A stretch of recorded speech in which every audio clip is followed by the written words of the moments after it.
Hello everyone, welcome to my channel My Biology Mantra. This video is quick revision series for ISC board class 12 biology and this is the second part of chapter ecosystem. So let's get started the chapter ecosystem part 2. जैसा कि अब तक हमने ये ecosystem chapter में ecosystem की definition ली है and then the types of components of in ecosystem, जिसमें कि हमने बायोटिक कंपोनेंट्स किया, जिसमें कि 3 पार्ट्स थे आपके producer, consumers and decomposers. And then food chain के बारे में ही हमने कर लिया, फूड चेन क्या होता है, and then the trophic levels क्या है, फूड वेब्स क्या है, इकोलॉजिकल पिरामिड्स क्या है ना. Then come to the pyramid of energy, pyramid of number, pyramid of biomass we have done. Then abiotic components भी हमने थोड़ा सारे पॉइंट्स कर लिए हैं, टेम्परेचर और लाइट आपका कर लिया है, and then humidity, and then wind, hydrogen ion concentration, mineral element, topography, background, and now move to functions of an ecosystem. इस फंक्शन और स्ट्रक्चर ऑफ इकोसिस्टम को समझने के लिए मैं आपको एक दूसरी बुक से पढ़ाने जा रही हूँ, क्योंकि इसमें मुझे उतना अच्छा मेरे मन को सेटिस्फाई नहीं कर रहा है. So let's move to another book that is very easily you can understand. Structure and function of ecosystem, इसमें भी यही दिया हुआ है अपने. Ecosystem is the functional unit of nature, living organism interact among themselves and with the surrounding physical environment. The word ecosystem was coined by Sir A.J. Tinsley and size of ecosystem greatly from small pond to large forest or sea हो सकता है, जैसे कि 2 main categories में ecosystem को करा सकता है. टेरेस्ट्रियल इकोसिस्टम है, aquatic ecosystem. Crop field aquarium man made ecosystem है. Now move to structure and function of ecosystem. Ecosystem consist biotic, जिसको हमने कर लिया है आपका producers and consumers and decomposers के फॉर्म में. एबायोटिक कंपोनेंट में भी हमने सारे कर लिए हैं आपकी बुक से. Now move to this. Vertical distribution of different species occupying different level is called stratification. Stratification क्या होता है? वर्टिकल डिस्ट्रीब्यूशन डिफरेंट स्पीशीज का, जैसे फॉरेस्ट में ट्रीज, हर्ब्स, श्रब्स, ये सब स्ट्रेटिफिकेशन है. जैसे कि trees canopy top vertical strata या लेयर ऑफ द फॉरेस्ट बनाती है, टॉप लेयर बनाती है. श्रब जो है वो बीच का मीडियम लेवल बनाता है, second level. Herbs and grasses occupy the bottom layer. तो ये क्या हो गया? ये स्ट्रेटिफिकेशन हो गया. इसकी डेफिनेशन आप कर लेंगे. अब आ जाते हैं functional component of an ecosystem या फंक्शनल एस्पेक्ट्स ऑफ इकोसिस्टम की. वो क्या होता है? प्रोडक्टिविटी, कितना प्रोडक्शन कर रहा है इकोसिस्टम, उसमें एनर्जी फ्लो कैसे हो रहा है, उसका डिकम्पोजिशन कैसे हो रहा है, और न्यूट्रिएंट साइकिल कैसे फ्लो कर रही है. ये 4 कंपोनेंट्स ही आपको फंक्शनल कंपोनेंट्स ऑफ इकोसिस्टम में करने हैं. Now move to let's understand this component in a pond ecosystem. ये क्वेश्चन आ चुका है और बहुत ही इंपॉर्टेंट है. इसमें हम दोनों ही एस्पेक्ट्स करेंगे, बायोटिक एंड इसका फंक्शनल कंपोनेंट दोनों करेंगे. तो a pond is a shallow water body होती है in which above mention basic structure function component present होता है. यानी जितने भी स्ट्रक्चर एंड फंक्शन कंपोनेंट्स आप देखते हैं इकोसिस्टम में, किसी भी बड़े इकोसिस्टम में, वो सबके सब पॉन्ड इकोसिस्टम में मौजूद हैं. तो पॉन्ड इकोसिस्टम का एग्जांपल लिया जा सकता है. एबायोटिक कंपोनेंट कौन कौन से हैं? The water with dissolve in organic and organic materials है. सॉइल जो है डिपॉजिटेड होती है जो बॉटम में, वो सब एबायोटिक कंपोनेंट हो गया. ऑटोट्रोफिक कंपोनेंट यानी प्रोड्यूसर्स कौन से हैं? फाइटोप्लैंक्टन्स हो गए, कुछ एल्गीज हो गए, floating and submerge marginal plants हो गए, क्योंकि वो अपना खाना खुद बना सकते हैं from inorganic substances found at the edges. Consumers कौन से होते हैं उसमें? जू प्लैंक्टन हो गया, free swimming and bottom dwellers हो गए. ये सब के सब डिपेंडेंट होते हैं प्रोड्यूसर्स या ऑटोट्रॉफ्स में. फिर डिकम्पोजर्स कौन से मिलेंगे आपको पॉन्ड में? फंजाई मिल जाएगा, बैक्टीरिया, फ्लैजलेट्स मिल जाएंगे. ये एबंडेंटली आपको मिलेंगे बॉटम में. अब फंक्शन में आ जाते हैं. फंक्शन के जैसे मैंने 4 आपको एस्पेक्ट्स बताए हैं, productivity, decomposition, energy flow and nutrient cycle. तो वही सब हम चारों इनको देखेंगे कि क्या होता है यहाँ पर. देखिए, जो ऑटोट्रॉफ्स होते हैं वो इनऑर्गेनिक मटेरियल को organic material chemical energy of food की में कन्वर्ट कर देते हैं with the help of solar energy and by the process of photosynthesis. फिर हेटेरोट्रॉफ्स कंज्यूम करते हैं ऑटोट्रॉफ्स को, यानी कंज्यूमर प्रोड्यूसर्स को कंज्यूम करते हैं. फिर डिकम्पोजर्स जो होते हैं वो डिकम्पोज करते हैं डेड ऑर्गेनिक मटेरियल को और मिनरलाइज कर देते हैं, वापस उसे ब्रेक डाउन कर देते हैं और जितने भी मिनरल्स हैं उनको रिलीज कर देते हैं back for the reuse for the producers. तो ये जो अबव इवेंट्स हैं, ये तीनों जो इवेंट्स हो रहे हैं, ये अगेन एंड अगेन पॉन्ड में होते रहते हैं. तो ये जो unidirectional movement of energy occurs towards the higher trophic levels and lost in the form of heat to the environment. तो ये पूरा का पूरा आपका एक क्वेश्चन बन रहा है यहाँ पे कि पॉन्ड इकोसिस्टम का आप पूरा बताइए, structure and functioning of pond ecosystem. तो ये आप करेंगे. Now move to flow of energy. Flow of energy आपकी बुक में दिया हुआ है। Energy is defined as a capacity to do, and living organism को मशीन्स की तरह उन्हें भी एनर्जी चाहिए काम करने के लिए। तो energy is essential for the circulation of matter and continuation of life. इसके लिए बहुत इंपॉर्टेंट है। अल्टीमेट सोर्स जो है एनर्जी का क्या है, वो सन है। डायरेक्टली यहां पर आ जाएंगे इस टॉपिक में। Energy flow is a non cyclic process है। रेडिएंट एनर्जी ऑफ द सन जो है एंटर करता है इकोसिस्टम में थ्रू फोटोसिंथेटिक एक्टिविटी से, और प्लांट प्रोड्यूसर्स और ट्रेवल करता है via consumer and decomposers, and ultimately disappear हो जाता है स्पेस में, एनवायरमेंट में, in the form of heat energy, जो कि कभी रिटर्न नहीं होती to the source. And this phenomena is known as flow of energy. तो इसका ये इन्होंने ग्राफ टाइप का बनाया है, energy reaching the earth surface. तो ये पूरा बनाया हुआ है, आप इसको एक बार देख लेंगे, इतना इंपॉर्टेंट नहीं है। You just concentrate on this paragraph only. फिर यहां पर आ जाएंगे तो only flow of energy is govern by the two laws of thermodynamics. First law है law of conservation of energy, जिससे energy can neither be created not be destroyed, transform into another form. और second law जो है total amount of energy, usable energy in any system tend to decrease with time, no energy conversion can be 100%। तो यहां पर इसका use किया जाएगा।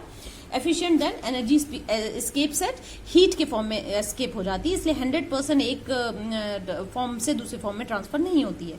तो living organism are energy transformers, and each time energy transformation is carried out some energy is lost as heat. इसीलिए ultimately all the energy that enters the battery component of the ecosystem is lost as heat. तो इसमें 10% law लगता है, जैसे कि the amount of energy which is available to one trophic level and the processor amounts approximately 10% of the energy it receives. यानी जो second trophic level होगा, जैसे कि प्रोड्यूसर में अगर 100% एनर्जी है, तो जो सेकंड लेवल होगा वो उसका 10% ही लेगा, बाकी का 90% डिसिपेट हो जाएगा in environment. It is uniform pattern of the transfer of energy in a food chain and also known as 10% law, इसे बोलते हैं। यही food chain and energy available at each successive trophic level पे, ये जो 10% energy है यही उस ट्रॉफिक लेवल पे उनके काम आती है, बाकी की एनर्जी डिसिपेट हो जाती है। दिस इज ग्रेजुअल, ये जो है ग्रेजुअल आपका reduction in the amount of energy है available as we go from the producer level to the higher trophic level of organism. यहाँ पर मैंने लिख दिया। So ecosystem also follows the second law of thermodynamics. They need a constant supply of energy to synthesise the molecules they require and counteract with universal tendency towards the increase disorderliness को, जो है जो increase हो रहा है उसको खत्म करने के लिए, डिसऑर्डरलीनेस के लिए इनको कांस्टेंट अमाउंट ऑफ एनर्जी चाहिए रहती है। ये देखिए यहाँ पे उन्होंने बनाया है, इसके डायग्राम की जरूरत नहीं है, आप ऐसे ही कर सकते हैं कि ये जो 1000 जूल्स एनर्जी अगर सन से आ रही है तो इसमें सिर्फ 10 जूल्स जो है आपका ये लेगा, हार्वी वोल्ट लेगा, और बाकी की 990 जूल जो है रिफ्लेक्ट टू द एनवायरमेंट हो जाएगी। इसका केवल 1 जूल जो है वो इसके पास आएगा as a flush, and 9 joules जो है वो आपका डिसिपेट हो जाएगा। इसके बाद अगर कुछ होता है तो 0.9 एनर्जी जो है वो जूल डिसिपेट हो जाएगी, 0.1 जूल एनर्जी ही इसके लिए अवेलेबल होगी। सो ये आप एक ग्राफ कर लेंगे, इसे सिर्फ फ्लो चार्ट के फॉर्म में कर लेंगे। Now move to productivity. Productivity में क्या होता है? प्रोडक्टिविटी क्या है, आप ये समझ लीजिए the rate of biomass production, या जितना फोटोसिंथेटिक बायोमास या ऑर्गेनिक मैटर प्रोड्यूस होता है पर unit area over a period of time, जो कि प्लांट प्रोड्यूस करते हैं ड्यूरिंग फोटोसिंथेसिस, उसे प्रोडक्टिविटी बोलते हैं। A constant input of solar energy is the basic requirement for any ecosystem to function. ये तो हमें पता है, constant चाहिए, solar energy चाहिए। The rate at which the radiant energy is fixed in the form of organic food, यानी photosynthesis जो होता है, organic food जो बनता है due to photosynthesis और chemosynthetic activity of producer is called productivity. Productivity बोले या primary production बोले, दोनों एक ही चीज है।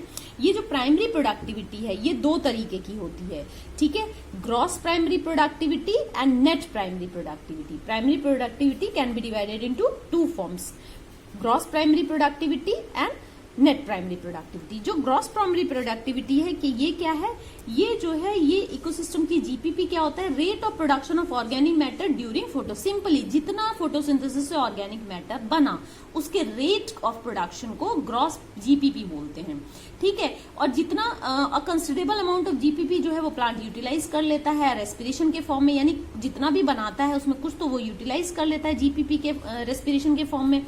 तो वो उसको अगर हम लेस कर दें जीपीपी से, यानी रेस्पिरेशन में जितनी अमाउंट यूज हुआ है उसको लेस कर दें, तो जो बचा वो हो गया आपका नेट प्राइमरी प्रोडक्टिविटी। तो पहले जीपीपी कर लेते हैं। It is defined as the total rate of photosynthesis during the measurement period. The rate of the rate of gross productivity is limited by the number of the activity of producers and by the amount of solar energy available.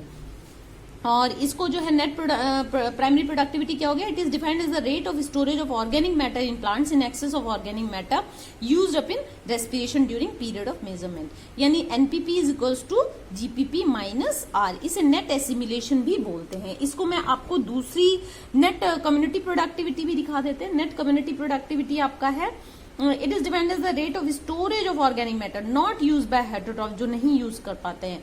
Production minus heterotrophic consumption during the period of measurement usually growing season. ये इतना important नहीं है, ये आपके syllabus में दिया भी नहीं है. आपको जीपीपी और एनपीपी करना है. यहाँ पर मैं फिर से इसके एक दिखा देती हूँ आपको quick series. It is the rate of biomass production. It is expressed in kilo calorie पर मीटर पर square per year. Productivity following type की होती है. सबसे पहले प्राइमरी प्रोडक्शन क्या होता है, द अमाउंट ऑफ बायोमास या organic matter produce per unit area over a time period. एक टाइम पीरियड में एक एरिया में जितना बायोमास या ऑर्गेनिक मैटर फोटोसिंथेसिस से प्लांट ने बनाया उसे प्राइमरी प्रोडक्शन कहते हैं. Primary productivity can be divided into gross primary productivity यानी GPP of ecosystem is the rate of production of organic matter during photosynthesis. जैसा कि मैंने अभी बताया, ये जो considerable amount of GPP utilize कर लेता है प्लांट रेस्पिरेशन में. तो नेट प्राइमरी प्रोडक्टिविटी क्या है, gross primary productivity minus respiratory losses. NPP is the available biomass for the consumption by heterotroph. Heterotrophs को जितना बायोमास मिलेगा प्रोड्यूसर्स से, ठीक है, या हर्बीवर्स से, उनको जो बोलते हैं हम एनपीपी, क्योंकि बाकी तो वो अपने काम के रेस्पिरेशन के लिए यूटिलाइज कर लेगा. प्राइमरी प्रोडक्टिविटी डिपेंड्स किस में करता है, प्लांट की स्पीशीज किस एरिया में इनहेबिट करता है, अवेलेबिलिटी ऑफ न्यूट्रिएंट सॉइल में कितना है, फोटोसिंथेटिक कैपेसिटी प्लांट्स की कितनी है, और वैरायटी ऑफ इन्वायरमेंटल फैक्टर्स जितने भी हैं, टेम्परेचर, लाइट और सॉइल की कैसी कंडीशन है, वो सारा. सेकेंडरी प्रोडक्टिविटी क्या होता है, secondary productivity is defined as the rate of formation of new organic matter. जो न्यू ऑर्गेनिक मैटर अब कंज्यूमर बनाएगा उसे हम सेकेंडरी प्रोडक्टिविटी कहते हैं. जैसे कि एनुअल एनपीपी क्या है, annual NPP of the whole biosphere कितना है, 170 बिलियन टन्स है, ड्राई वेट है ऑफ ऑर्गेनिक मैटर, जिसमें कि 70% of the surface, despite of occupying 70% जो है of the surface, the productivity of the ocean जो है, ओशियन 70% कवर करता है अर्थ का, लेकिन वो 55 बिलियन टन्स जो है वो एनपीपी क्रिएट कर रहा है, प्रोड्यूस कर रहा है, बिकॉज वेरी लेस लाइट जो है वो फोटोसिंथेसिस के लिए सी के अंदर अवेलेबल होती है. तो ये आप कर लेंगे एज एग्जाम्पल एनुअल एपीपी क्या है. अब मैं कुछ डिफरेंशिएट आपको इसी समय करा देती हूँ. यहाँ पर आप आ जाएंगे बायोटिक कंपोनेंट और एबायोटिक कंपोनेंट का difference. They represent the living organisms present in ecosystem. Biotic component में प्रोड्यूसर, कंज्यूमर, डिकम्पोजर होते हैं. They represent non living structure of the factors of the ecosystem. Abiotic component include inorganic nutrient, organic remains and physical factors. इसके बाद यहाँ पर आप आ जाए next page में. ये मैं आपको कई बुक से लेकर बता रही हूँ, जो मुझे अच्छा लगा वहां पर ये आप कर लेंगे. यहाँ पर पहले आप ये इकोसिस्टम स्ट्रक्चर कर लेंगे. इकोसिस्टम स्ट्रक्चर जो कि आपकी बुक में नहीं दिया हुआ है, वो कौन कौन से 4 पॉइंट्स है, 5 पॉइंट्स है. इकोसिस्टम स्ट्रक्चर क्या होता है, एक तो स्पीशीज की कंपोजिशन, ये एक पॉइंट होता है. स्पीशीज की कंपोजिशन कैसी होती है, जैसे कि it is studied to identification and species की composition differ from one ecosystem and another. उसकी ज्योग्राफी, उसके टोपोग्राफी, क्लाइमेट में डिफरेंट करता है. जैसे maximum species composition tropical rain forest या कोरल रीफ में पाया जाएगा, और मिनिमम डेजर्ट या आर्कटिक रीजन में पाया जाएगा. Stratification, it is the formation of vertical layer, जो वेयर वेजिटेशन डेंस होती है वहां पे वर्टिकल लेयर बन जाते हैं, 5 to 7 स्ट्रेटा बन जाते हैं, जैसे कि tropical rain forest with emergent tall trees, canopy trees under story, then trees at the top, shrub layer below tree layer, और फिर बॉटम लेयर हर्ब्स और ग्रासेस हैं. डेजर्ट में जो है ये एब्सेंट होती है. ट्रॉपिक स्ट्रक्चर में क्या है, each ecosystem as specific food chain और उसकी फूड वेब्स होती हैं. तो ये जैसे कि ग्रेडिंग फूड चेन ग्रासलैंड की होती है. स्टैंडिंग क्रॉप और स्टैंडिंग स्टेट आप अच्छे से कर लेंगे, ये क्वेश्चन आ चुका है 2018 में. Standing crop, it is the amount of living biomass और नंबर ऑफ लिविंग ऑर्गेनिज्म. एक पर्टिकुलर एरिया में पर्टिकुलर टाइम पे कितने living number of living organism है या लिविंग बायोमास है, उसे बोलते हैं स्टैंडिंग क्रॉप. इसे ड्राई वेट या फ्रेश वेट में के फॉर्म में कंसिडर किया जाता है, मेजर किया जाता है. स्टैंडिंग स्टेट क्या होता है, it is the amount of inorganic nutrient कितना है standing state present at any time in the soil और water of the ecosystem. Soil में या वाटर में उस समय कितना इनऑर्गेनिक न्यूट्रिएंट प्रेजेंट है at particular time. Particular area में, उसे स्टैंडिंग स्टेट कहते हैं। दोनों का डिफरेंस देख लेंगे, ये आ सकता है, दिस इज वेरी इंपॉर्टेंट। इसका डिफरेंस पे 1 मार्क में क्वेश्चन आ सकता है। Standing crop is the amount of biomass present in the ecosystem. Standing state is the amount of inorganic nutrient found in an ecosystem. ये it represents the entire living matter, it represents the part of non living matter. Standing state there is no circulation, biomass है, इसमें क्या circulation, लेकिन यहाँ पर nutrient circulate होते हैं, it circulates between living and non living component. ठीक है, तो ये 3 पॉइंट्स तो आप कर ही लेंगे। अब इकोसिस्टम फंक्शन मैंने बता ही दिए हैं आपको, ecosystem productivity, decomposition, energy flow, nutrient cycle. और पॉन्ड इकोसिस्टम का मैंने बता दिया कि it is a self sustain ecosystem present in a shallow water body. इसका स्ट्रक्चर में बायोटिक एबायोटिक कंपोनेंट और इसका फंक्शन मैंने बता दिया है आपको, है ना। तो और प्रोडक्टिविटी में मैंने आपको बता दिया है, प्रोडक्टिविटी, प्राइमरी प्रोडक्टिविटी क्या है। यहाँ पर हम डिफरेंस देख लेते हैं। नेट प्राइमरी प्रोडक्टिविटी और जीपी, इन दोनों का डिफरेंस भी आ सकता है। It is the amount of organic matter stored by producer per unit time per unit area. जबकि जीपीपी क्या है, it is the amount of organic matter synthesize, कितना वो बनाता है, और स्टोर कितना करता है। बनाता तो है लेकिन यूटिलाइज कर लेता है रेस्पिरेशन में, तो जितना रेस्पिरेशन में यूटिलाइज कर लेता है वो स्टोर नहीं कर पाता वो। ठीक है, यानी एनपीपी हमेशा कम होता है जीपीपी से।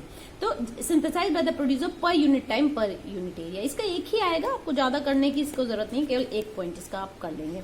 ठीक है, मेरे ख्याल से आपको सेकेंडरी प्रोडक्टिविटी भी मैंने बता दिया है और प्राइमरी प्रोडक्टिविटी भी बता दिया है। इसका डिफरेंस भी कर लेते हैं इसी जगह पर। Primary productivity and secondary productivity, it is the rate of synthesis of organic matter bye producer ने कितना ऑर्गेनिक मैटर बनाया है। और सेकेंडरी प्रोडक्टिविटी क्या है, it is the rate of synthesis of organic matter by consumer ने कितना बनाया है। ये जो है हाई होगा और ये जो है स्मॉल होगा। और it is due to the synthesis of fresh organic matter from the inorganic raw material से, जैसे कि फोटोसिंथेसिस के थ्रू बन रहा है। और it is the synthesis of organic matter from the organic matter से ही बन रहा है। तो आप पहला पॉइंट कर लेंगे, ज्यादा से ज्यादा एक ही डिफरेंस को पूछेंगे। प्रोडक्टिविटी लेवल्स आपके में नहीं है, लेट्स मूव। देखिए, आपकी सिलेबस में एकदम क्लियरली लिखा हुआ है कि इकोसिस्टम के फंक्शंस कितने हैं। Productivity, decomposition, energy flow and nutrient cycle, these are 4 ecosystem functions. और हमें स्ट्रक्चर ऑफ इकोसिस्टम में बहुत ही ब्रीफ आइडिया बायोटिक और एबायोटिक कंपोनेंट का, जो कि हम कर चुके हैं। Structure and function of pond ecosystem, जिसका कि क्वेश्चन आ सकता है वो। फिर इकोसिस्टम फंक्शन में हमने प्रोडक्टिविटी कर लिया, जीपीपी कर लिया, एनपीपी कर लिया और सेकेंडरी प्रोडक्टिविटी की डेफिनेशन कर लिया। अब हम चलते हैं डिकम्पोजिशन। इसमें हमें फ्रेगमेंटेशन, लीचिंग, कैटाबोलिज्म, ह्यूमिफिकेशन और मिनरलाइजेशन करना है और factors affecting rate of decomposition करना है। Now next topic is decomposition. Decomposition क्या होता है? Decomposition is the process whereby decomposer जो है वो ब्रेक डाउन करते हैं कॉम्प्लेक्स ऑर्गेनिक मैटर को इनऑर्गेनिक सब्सटेंसेस जैसे कि CO2, वाटर और न्यूट्रिएंट्स में। जैसे कि डेड प्लांट्स और एनिमल्स जो रिमेन होते हैं, जैसे आपकी leaves, bark, flowers, dead remains of animal body, faecal matter, ये जितने भी हैं ये डेट्रिटस कॉन्स्टिट्यूट करते हैं। इन सबको मिला के क्या बोला जाता है? Detritus.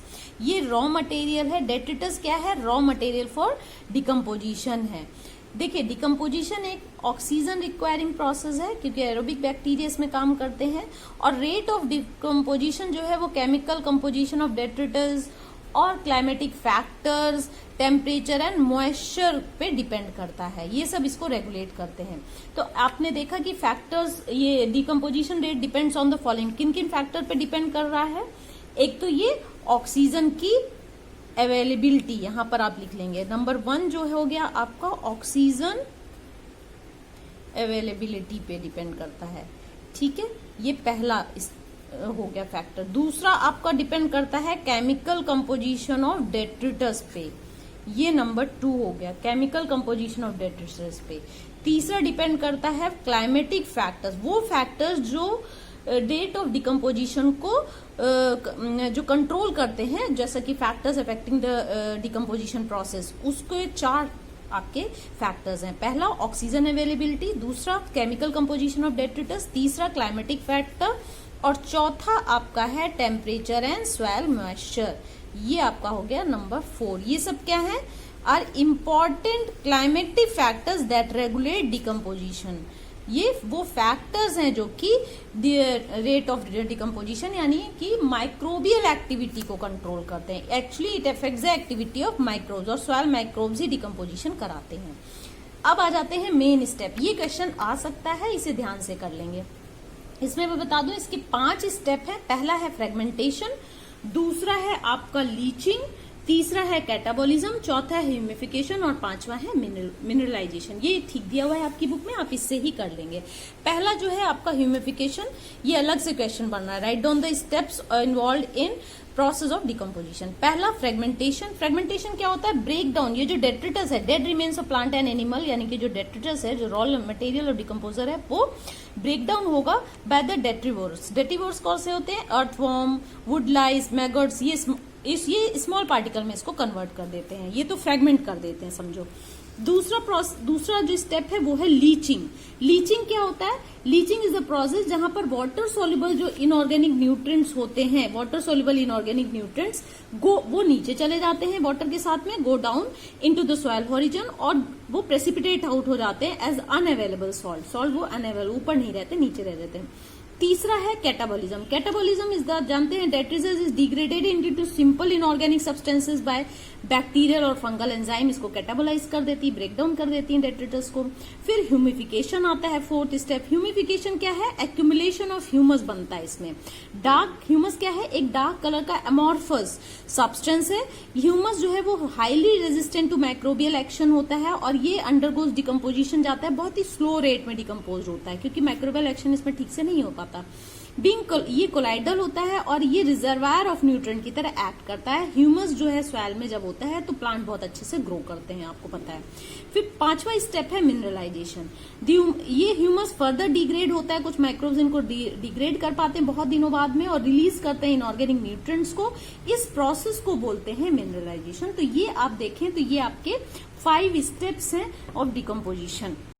Now move to differences between detrivorous and decomposer. Detrivorous क्या है? They are the animals which feed on detritus.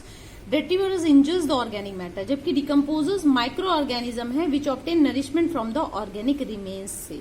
ठीक है, डेट्रीवोरस इंजेस्ट करते हैं ऑर्गेनिक मैटर को और ये डिकम्पोज करते हैं by secreting digestive enzyme over it, जैसे कि एर्थवॉर्म हो गया डेट्रीवोरस, बीटल हो गया, जबकि ये जो है स्यूडोमोनास हो गया, स्लाइम मोल्ड्स हो गए, क्योंकि इकोलॉजिकली जो है ये ह्यूमिफिकेशन या मिनरलाइजेशन करते हैं। तो आप इसमें इसका एक एग्जांपल कर लेंगे और एक डिफरेंस कर लेंगे। अब हम आ जाते हैं फैक्टर्स जो कि रेट ऑफ डिकम्पोजिशन को डिपेंड ऑन। केमिकल क्वालिटी कैसी है, जैसा कि मैंने बताया डेट्रिटस की सॉइल टेम्परेचर कैसा है, सॉइल का मॉइस्चर कैसा है और सॉइल का पीएच कैसा है।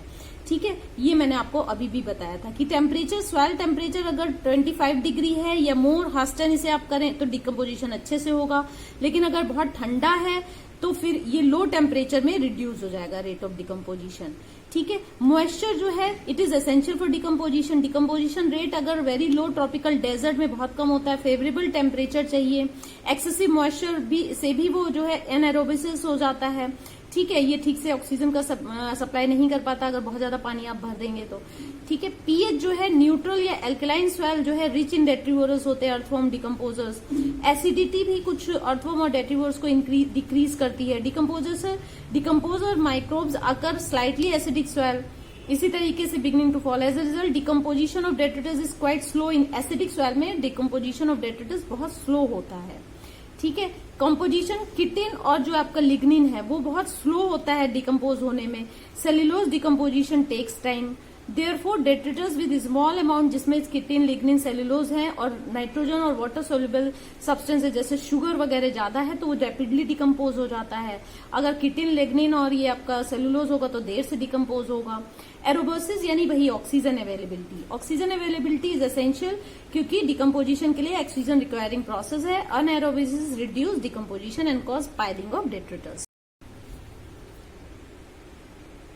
यहाँ पर मैं आपको diagrammatic representation of trophic level बता रही हूँ। ट्रॉफिक लेवल वैसे हम लोग कर चुके हैं, लेकिन फिर भी एक बार डायग्रामेटिक रिप्रेजेंटेशन आपके लिए बता रही हूँ। प्राइमरी प्रोड्यूसर में आपका फर्स्ट ट्रॉफिक लेवल है, जैसे प्लांट्स जिसमें फाइटोप्लैंक्टन, ग्रास, ट्रीज आते हैं, और आपका प्राइमरी कंज्यूमर आपका सेकंड ट्रॉफिक लेवल है जिसमें हर्बीवोर जिसे बोलते हैं, जूप्लैंक्टन, ग्रासहोपर, काऊ वगैरह आते हैं। सेकेंडरी कंज्यूमर जो है आपका थर्ड ट्रॉफिक लेवल है, कार्निवोर है जिसमें बर्ड, फिशेज और वुल्फ आती हैं। टर्शरी कंज्यूमर आपका फोर्थ ट्रॉफिक लेवल है, टॉप कार्निवोर जिसमें मैन एंड लैन वगैरह आते हैं। जीएफसी और डीएफसी में क्या अंतर है? Grazing food chain, the chain begins with producer as the first trophic level पे शुरू होती है, प्रोड्यूसर से शुरू होती है, जबकि जो डेट्रिटस फूड चेन है बिगिंस विद डेट्रीवोर्स और डिकम्पोजर से शुरू होती है। फर्स्ट ट्रॉफिक लेवल उसका वो है। Energy for the food chain come sun से आती है, energy for the food chain come from the organic remains और डेट्रिटस से आती है। Food chain adds energy into the ecosystem, जबकि ये एनर्जी को रिट्रीव करता है from detritus and prevents its wastage को प्रिवेंट करता है। Food chain binds up inorganic nutrients, जबकि इसमें जो है इनऑर्गेनिक रिलीज होते हैं और न्यूट्रिएंट रिलीज होते हैं साइक्लिंग पूल में। ये it support detritus food chain by providing organic matter provide करता है। It supports grazing food chain by providing inorganic nutrient. तो इनमें से कोई भी 2-3 आप कर लीजिएगा, ये इंपॉर्टेंट है। फूड चेन और फूड वेब का डिफरेंस सभी को पता है। It is the single straight pathway through which the food energy travels in the ecosystem, जबकि it is the number of interconnected food chain through which the food energy passes into the ecosystem. Energy flow पे आ जाइए। Ecosystem आप जानते हैं require a constant input of energy at every component of ecosystem is regulatory, dissipate करता है energy को। 2 law of thermodynamics flow of energy को गवर्न करते हैं। पहला तो फर्स्ट लॉ ऑफ थर्मोडायनेमिक्स, जिसमें कि energy can be transferred as well as transformed but neither created not destroyed. और अकॉर्डिंग टू सेकंड लॉ जो है activity of energy transformation is accompanied by dissipation of energy होता रहता है। तो except in deep hydrothermal ecosystem होते हैं उनको छोड़कर, यहां पर आप पार कर लेंगे 50% of the solar energy incident 50% of the solar energy incident over Earth is present as PAR, photosynthetically active radiation। 50% जो है energy solar energy incident over the earth होती, बाकी रिमूव हो जाती, बाकी रेडिएट हो जाती है। About 1 to 5% of incident solar energy या 2 to 10% of PAR is captured by photosynthetic organism in synthesis of organic matter, यानी जीपीपी बनाता है। रफली 20% जो है it is consumed in respiration, so the net capture energy NPP जो है वो 0.8 to 4% ऑफ इंसिडेंट रेडिएशन होता है। ठीक है, इसके बाद यहाँ पर आप ये खत्म कर देंगे, यहाँ से ये मैं करवा चुकी हूँ, यहाँ पे ये कर लेंगे। Fate of solar energy incident on vegetation. देखिए इंसिडेंट सोलर रेडिएशन 100% है, इसमें फोटोसिंथेटिकली एक्टिव रेडिएशन पार जो है वो 50% एनर्जी होगी जो रेडिएट होगी। Absorb by gases, water vapour, reflected by cloud, scattered by dust particle 50% scattered हो जाएगी। कैप्चर्ड इसमें 1 to 5% जो है कैप्चर्ड होगी फोटोसिंथेसिस की प्रोसेस के लिए, जिसे जीपीपी बोलते हैं। 1 to 5% इसमें से कुछ रेस्पिरेशन में लॉसेस हो जाएगा 0.2 to 1%, और बाकी नेट प्राइमरी प्रोडक्टिविटी बनेगा 0.8 to 4%। एनर्जी फ्लो मॉडल ये हम कर चुके हैं। Energy flow in ecosystem is always unidirectional होता है, वन वे होता है। सोलर रेडिएशन प्रोड्यूसर में जाता है, प्रोड्यूसर से हर्बीवोरस, हर्बीवोरस से कार्निवोरस, ये रिवर्स में नहीं फ्लो करता है। The decrease in energy content and flow energy with rise in trophic level, वैसे वैसे एनर्जी कंटेंट डिक्रीज होता जाता है। और ये आगे lot of wastage of food occurs during injection by herbivores, और energy is used in digestion of food, बहुत सारी एनर्जी जो है वो डिसिपेट भी होती है। Only 10% of the gross productivity is entrapped by the herbivores by the body building. तो ये सब हम कर चुके हैं। Nearly 90% of the energy is lost, है ना। जैसे कि प्रोड्यूसर बायोमास 1000 किलो कैलोरी है, तो हर्बीवोर बायोमास 100 होगा, कार्निवोर 10 के होगा, कार्निवोर सेकंड जो बायोमास होगा वो 1 के जो है कैलोरी होगा, kilo calorie. Now number of trophic level कर चुके हैं। ये देखिए इकोलॉजिकल पिरामिड का जो डेवलप किया था वो चार्ल्स इल्टन ने किया था, इसीलिए इसे इल्टोनियन पिरामिड भी बोलते हैं। आप इसको यहाँ पर ये बहुत अच्छी डेफिनेशन दी है, यहाँ से आप कर लेंगे। एन इकोलॉजिकल पिरामिड क्या है? Graphic representation of an ecological parameters का ग्राफिक रिप्रेजेंटेशन है, जैसे कि बायोमास, एनर्जी या number of individual present in various traffic level of food chain.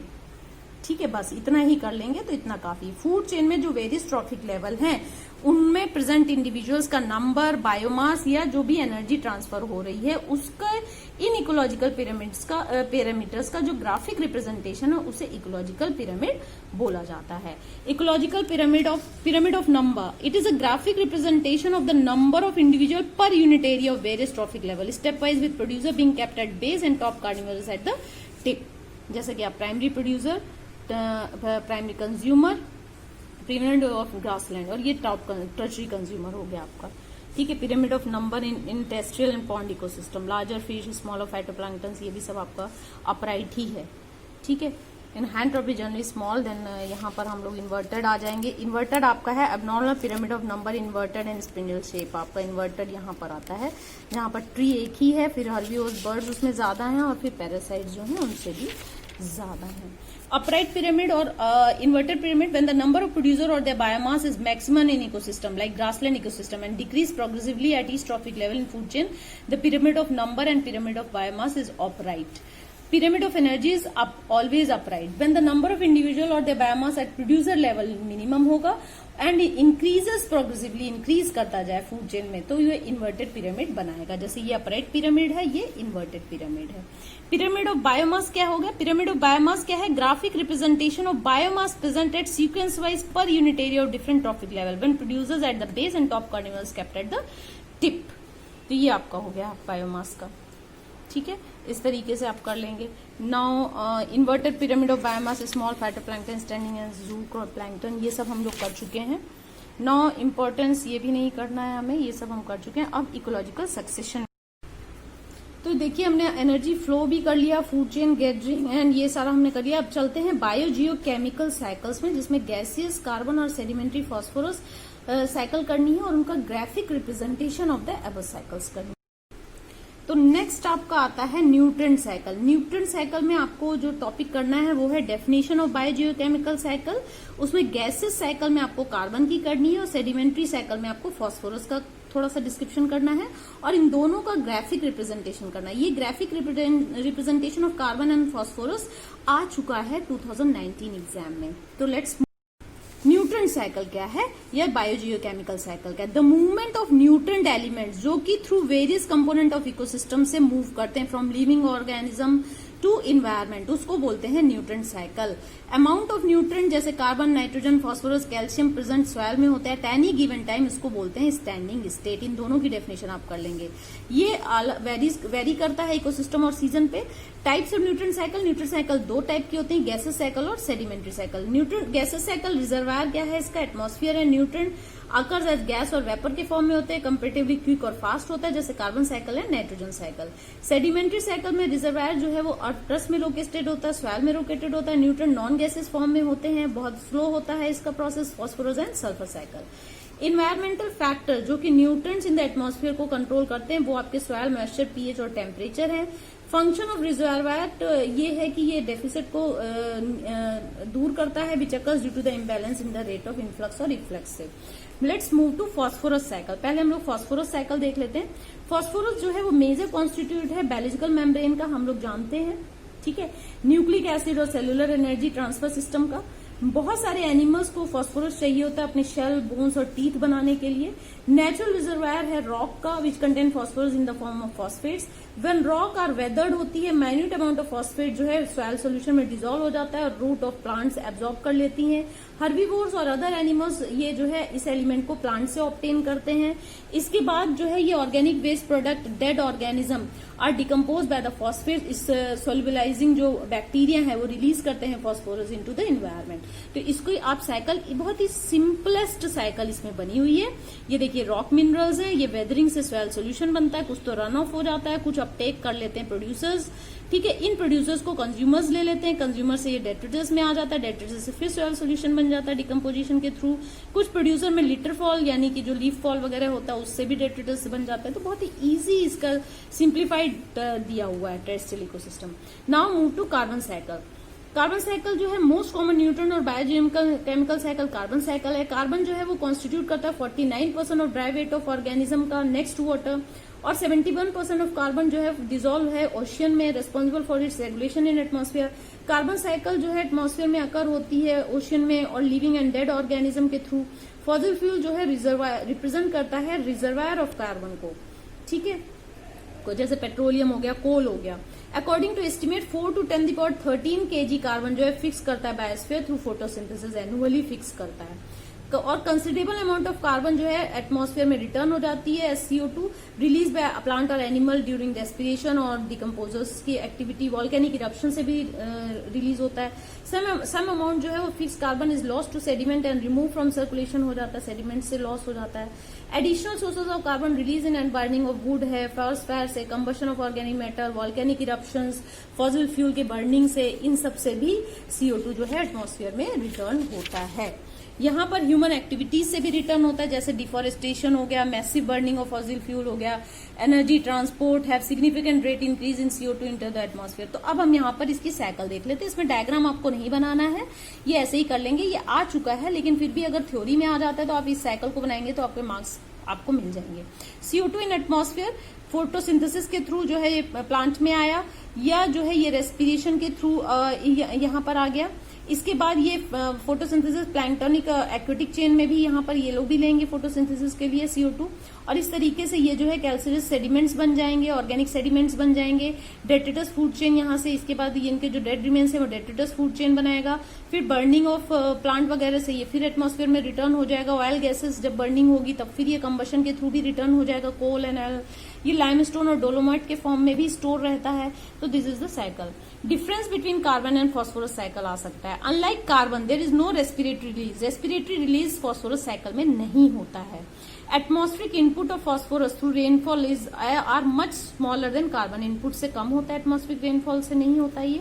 Gases exchange of phosphorus between organism and environment बहुत negligible होता है। जैसे CO2 को हम ब्रीद आउट करते हैं, लेकिन वहां पर ऐसा नहीं है। प्लांट जो है वो लेते हैं उसे फोटोसिंथेसिस करने के लिए, लेकिन फॉस्फोरस को ऐसा नहीं है। Now move to next topic. जो आपकी बुक में मेजर इकोसिस्टम्स दिए गए हैं, इनका कहीं कोई मतलब नहीं है, ये सब आपको कुछ नहीं करना है। फ्रेश ये काफी 3-4 पेजेस दिए हुए हैं, ये चेंजेस इन कम्युनिटी ये सब छोड़ दीजिए। यहाँ से आप बायोटिक सक्सेशन में आ सकते हैं। ये इकोलॉजिकल सक्सेशन या बायोटिक सक्सेशन जो है ये आपको करना है, लेकिन इससे पहले का आप ये सारी चीजें जो है वो छोड़ देंगे, ठीक है। तो इसमें से मैं आपको करवा देती हूँ कम्युनिटी और बायोटिक। तो आपका यहाँ पर देखिए सक्सेशन हमें करना है। इसमें definition to explain the meaning and kinds of succession, जैसे hydrarchs, xerarch, primary and secondary succession with example करना है। Definition of pioneer community, climax community and sere करना है। सिग्निफिकेंस ऑफ इकोलॉजिकल सक्सेशन करना है, ठीक है। तो सबसे पहले हम ये देखते हैं कि बायोटिक और इकोलॉजिकल सक्सेशन क्या है। इसके लिए मैं दूसरी बुक देख रही हूँ, आप इसे देख लीजिएगा कि मैं दूसरी बुक इस्तेमाल कर रही हूँ। बायोटिक और इकोलॉजिकल सक्सेशन क्या है? It is a natural development of series of biotic communities होती हैं एट द सेम साइट, एक ही जगह पर, वन आफ्टर द अदर, जब तक कि क्लाइमेक्स कम्युनिटी नहीं मिल जाती है।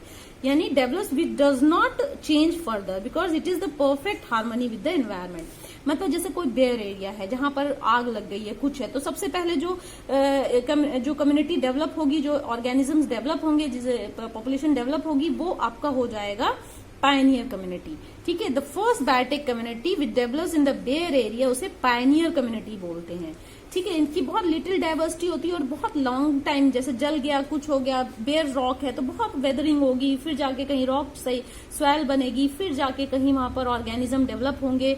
अधिकतर लाइकन वगैरह वहां पहले डेवलप होते, फिर ब्रायोफाइट्स डेवलप होते, फिर जाके प्लांट्स वगैरह होते हैं।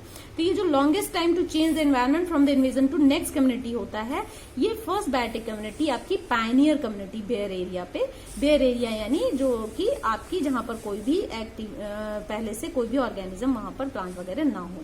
क्लाइमेक्स कम्युनिटी जो सबसे अच्छी स्टेबल, जो बहुत सारी बीच में कम्युनिटीज आएंगी, पायनियर कम्युनिटी के बाद फिर कुछ आएगा, फिर कुछ आएगा, फिर श्रब स्टेज आएगी, फिर जाके फॉरेस्ट होगा। तो जैसे मान लीजिए फॉरेस्ट है तो ये क्लाइमेक्स कम्युनिटी है, इससे अच्छा जो है एनवायरमेंट के साथ जो तालमेल बना रहा है वो कोई और नहीं होगा। तो climax community is the stable, self perpetuating and final biotic community that develops at the end of biotic succession में ये डेवलप होता है, ये परफेक्ट हार्मनी बनाता है फिजिकल एनवायरनमेंट के साथ, इसीलिए इसे क्लाइमेटिक क्लाइमेक्स कम्युनिटी भी कहा जाता है। और जो बायोटिक कम्युनिटी, जो बहुत सारी सेरल कम्युनिटीज जो है, जितनी भी कम्युनिटीज जैसे पायनियर कम्युनिटी और क्लाइमेक्स कम्युनिटी के बीच में बहुत सारी सेरल कम्युनिटीज आएंगी, जैसे कि रीड स्वैम्प स्टेज आ गया, मार्श मीडो स्टेज आ गया, सबमर्ज प्लांट स्टेज आ गया, श्रब स्टेज आ गया, फिर जाके कहीं फॉरेस्ट आया। तो ये सब क्या है? सेरल कम्युनिटीज हैं।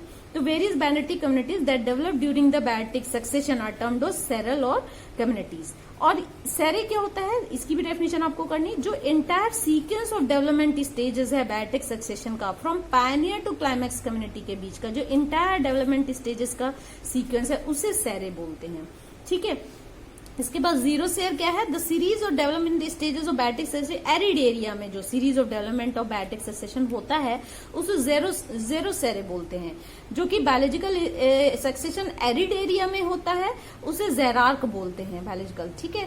जेरो सेयर जो है वो दो तरीके का होता है, लिथोस्फीयर, और ये इतना करने की जरूरत नहीं। नाउ जैसे सीक्वेंशियल सक्सेशनल स्टेज सैंड में, फिर various stages of biotic succession takes place in water body, उसे होता है हाइड्रोसेयर। यहाँ पर आपको दो ही डेफिनेशन करनी है, एक जेरोसेयर की डेफिनेशन करनी है और एक आपको हाइड्रोसेयर की डेफिनेशन करनी है। जेरोस्फीयर क्या है, the series of development stages of biotic succession जो कि एरिड एरिया में होता है उसे जेरोसेयर करते हैं, जैसे कि लिथोसेयर। और हाइड्रोसेयर वो होता है जो कि various stage of biotic succession takes place in water body में, जैसे पॉन्ड वगैरह में जैसे हो रहा है, उसे हाइड्रोस्फीयर कहते हैं।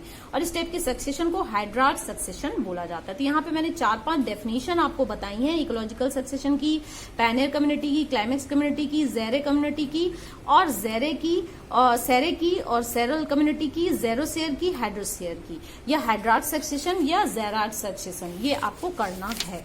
इसके बाद आप यहाँ पर डिफरेंशिएट में आ जाए, पैनियर कम्युनिटी और क्लाइमेक्स कम्युनिटी के कम से कम 2 डिफरेंसेस आप कर लेंगे। It is the first biotic community which develops in bare area, जहां पर पहले से कभी कोई ऑर्गेनिज्म, लिविंग प्लांट वगैरह ना हो। It is the final biotic community that develops in an area. Pioneer community जो है is establish over a previously bare area होता है, जबकि climax community occurs over an area previously जो कि सेरल कम्युनिटी से ऑक्युपाइड होता है, उसमें होता है। बहुत सारे example, it develops soil, it grows to build up soil, life span of organism is very short, life span जो है थोड़ी लॉन्ग होती है, growth is fast, growth is slow. तो इसमें से फर्स्ट 2 आप ये कर लेंगे डिफरेंशिएट, ठीक है। इसके बाद टाइप्स ऑफ इकोलॉजिकल सक्सेशन में आ जाए। प्राइमरी सक्सेशन क्या होता है, वो उस एरिया में बिगिन होता है जहां पे पहले से कोई लिविंग ऑर्गेनिज्म ना प्रेजेंट हो। ये बहुत स्लो प्रोसेस होता है। इसमें सॉइल का फॉर्मेशन पहले होता है, जैसे कूल लावा है तो सॉइल तो एकदम खराब हो चुकी है, तो पहले सॉइल बनती है, वेदरिंग ऑफ रॉक होता है, ठीक है। बेयर रॉक है तो इसमें पहले वेदरिंग होगी, तब सॉइल बनेगा, तब जाके, तो it takes 1000 of years for climax to be reached. Primary succession हो गया। न्यूली फॉर्म पॉन्ड है, उसमें बहुत टाइम लगता है। सेकेंडरी सक्सेशन जो है उस एरिया में होता है जहां पे पहले से कभी नेचुरल बायोटिक कम्युनिटी रही हो लेकिन किसी कारण से डिस्ट्रॉय हो गई हो, जैसे कि अबंडेंट फार्मलैंड्स हैं, बर्न्ड और कट फॉरेस्ट ट्रीज हो गए। ये फास्टर प्रोसेस है क्योंकि सॉइल वहां पे ऑलरेडी अवेलेबल है, खराब नहीं हुई है, ठीक है। तो इसमें सेकेंडरी सक्सेशन में प्राइमरी सक्सेशन से कम टाइम लगता है।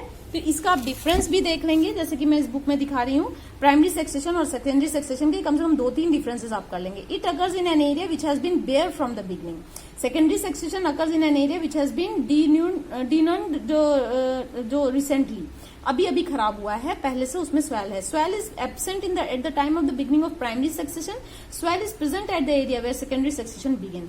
There is no humus in the beginning, humus is present in the very beginning. और पैनियर कम्युनिटी जो है बाहर से आती है। Pioneer community partly develop from previous occupants और पार्टली बाहर से आ जाती है, माइग्रेंट से आ जाती है। और सीरियल कम्युनिटीज बहुत होती है इसमें सीरियल कम्युनिटीज कम होती है। इट टुक्स 1000 ईयर्स और मोर, इसमें 50 to 200 ईयर्स में सेकेंडरी सक्सेशन कंप्लीट हो जाता है। सक्सेशन इन प्लांट्स, ये 2 तरीके के होते हैं, हाइड्रार्क सक्सेशन और जेरार्क सक्सेशन। देखिए ये हाइड्रार्क कंडीशन हो तो भी वो मेजिक कंडीशन में आएगा, यानी जहां पे मीडियम वाटर अवेलेबल हो, जीरोफिटिक टेरेस्ट्रियल कंडीशन हो, और जेरिक कंडीशन भी मेजिक कंडीशन में ही एंड होगा, वही उसका क्लाइमेक्स है।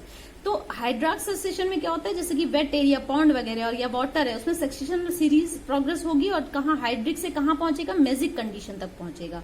जेरार्क सक्सेशन में क्या होगा, ड्राई एरिया से सीरीज प्रोग्रेस होंगी, सीरियल कम्युनिटीज बनेंगी और क्लाइमेक्स जब रीच होगा तो मेजिक कंडीशन आ जाएगी। तो ये दोनों सक्सेशन है। अब हम प्राइमरी सक्सेशन इन वाटर यानी हाइड्रार्क कंडीशन, ये आपकी अपनी बुक से। Now come to some examples of biotic community. Biotic community क्या है, depending upon the nature of environment. Succession जो है हाइड्रोसेयर यानी starting in the regions where water is in plenty as ponds and lake, और xerosere जहां पर उस reason से स्टार्ट होता है जहां पर वाटर बहुत मिनिमल अमाउंट है या वाटर नहीं है, जैसे कि रॉक। तो हाइड्रोसेयर जो है, हाइड्रोजार्क जो हम कंडीशन हाइड्रार्क सक्सेशन करने जा रहे हैं, ये पहला है सक्सेशन इनिशिएटिंग इन पॉन्ड में शुरू होता है, पूल या lakes elsewhere in water is called hydrarch और हाइड्रोसेयर। इसमें कौन कौन सी स्टेजेस आती हैं ये आप कर लेंगे। ये 2 हैं, हाइड्रार्क सक्सेशन और जेरार्क सक्सेशन, ये दोनों कर लेंगे, दोनों इंपॉर्टेंट है, दोनों में से कोई भी एक आ सकता है। इसकी स्टेजेस आप ध्यान में रखेंगे। तो सबसे पहली स्टेज कौन सी है, हाइड्रार्क सक्सेशन में फाइटोप्लैंक्टन्स बनेंगे। फाइटोप्लैंक्टन स्टेज है, phytoplankton constitute the Pioneer community, सबसे पहली कम्युनिटी है, जैसे कि blue green algae, green algae, diatom, bacteria, first organism, ये कॉलोनाइज होते हैं पॉन्ड में।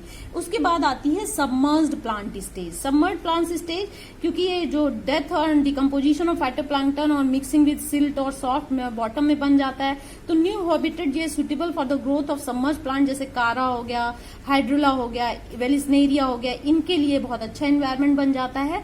तो substratum as a result of death और डिके ऑफ दीज प्लांट्स, तो यहाँ पर शैलोइंग ऑफ द वाटर होने लगती है and the conditions now become favourable for the colonising of the floating plant के लिए ये जो है अच्छी बन जाती है।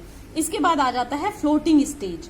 फ्लोटिंग स्टेज में आपका फ्री फ्लोटिंग स्टेज जो है, इसमें व्हेन वाटर डेप्थ जो है नीचे से ये भरता जा रहा है, when the water depth is 2-3 metre रह गई, तो फ्लोटिंग प्लांट जैसे कि निम्फिया हो गया, आपका निलंबो हो गया, रेनिनकुलस हो गया, ट्रापा हो गया, ये इन्वेड करता है area by their rhizomes and some free floating species जैसे अजोला हो गया, सेल्विनिया हो गया, ये associated with the rooted plants associate करते हैं।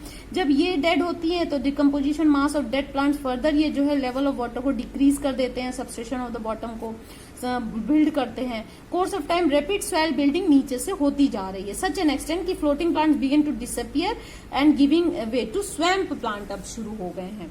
ठीक है, तो नंबर 4 आपका आता है रीड स्वैम्प स्टेज। इसमें क्या होता है, in water less 1 metre depth रह गई है, partly submerge and rooted plant आ जाते हैं, foliage raised over the surface of water. Reed swamp plant जैसे कि टाइफा वगैरह है, वहां पर आ जाता है। एक एक आप एग्जाम्पल कर लीजिएगा, बहुत है। फर्दर रिड्यूस हो जाता है वाटर लेवल और finally unsuitable for the growth of this plant. उसके बाद सेज मीडो स्टेज आती है, when the water covers only the surface of pond and several grasses सेजेस, जैसे कि ये सिपरस जो है, जंकस हो गई, ये है invade the area. Due to high rate of transpiration of this plant, soil जो है वो ड्राई हो जाती है। Water content now depend only upon the rainfall पे डिपेंड करता है, climate of the region. Woodland stage आ गई, with the disappearance of marshy vegetation जब खत्म होती है, soil remain dry for the most of the time of the year और इन्वेडेड सम टेरेस्ट्रियल श्रब और ट्रीज वहां पर होने लगते हैं।